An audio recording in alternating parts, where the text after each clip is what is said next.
Let's start with our first word cloud.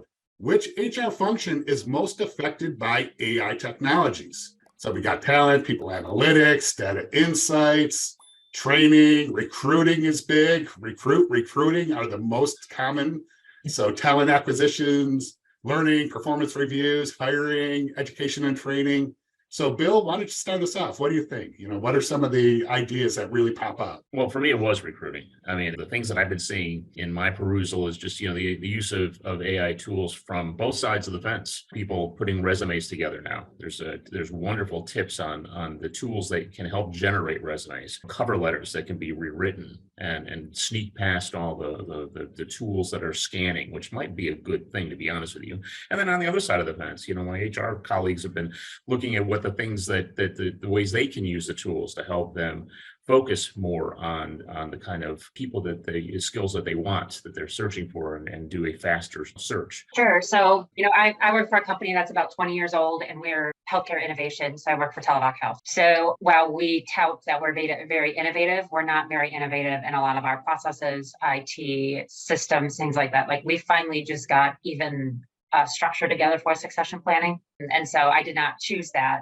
I'm the first department in the entire HR, and actually most of the organization, to be using any AI related tools, and I run learning and development. And we've been using it for job descriptions and all of that from a talent acquisition side. So I just think like some HR teams are very progressive and ahead of the curve, some are not. And so I think it just really depends on where you're at and how the company has invested in HR in general. Well, let's keep the conversation going. We have the opposite question here coming up next. So where have you struggled the most? So with our skills-based enterprise progress.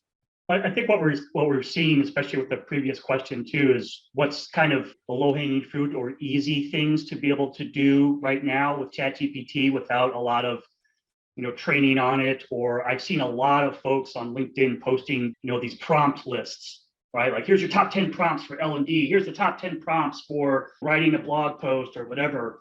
So it's those really short prompts that are helping us get to things like around learning and development and employee engagement, because the questions to ask ChatGPT are simpler, I guess, or easier to come by. Whereas when you're thinking about performance management and acquisition and workforce, it has blocked ChatGPT. So it feels like there's more questions around this in terms of what are the rules of the road? How do you educate people on how to use this feature, when and why, the gate fencing of data. But yeah, I agree with the poll. It's kind of frightening that companies aren't getting ahead of this while everyone's eager to use it in terms of ways to help just be more efficient with work. Well, Eric Nelson, I think this is really interesting. And I'll be honest, when I see this, I'm both excited about it. Like, I'm in a spot where I'm going to my senior leadership, did a lot of head nods around, yep, we need to build up this capability. Yes, we agree with you, all that kind of stuff.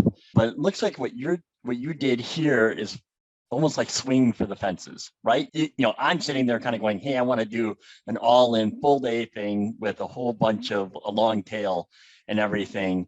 And I know that's not going to be enough, but I'm scared to ask for more. And it looks like you guys kind of like, hey, no, it's a full month dedicated. I mean, I know they were doing other work, but a full month dedicated to this initiative. And that's inspiring, but it's also like risky, right? So, in the sense of like, if I ask for too much, I'm afraid I'm just going to get, knocked down. So like, how did that work? Like,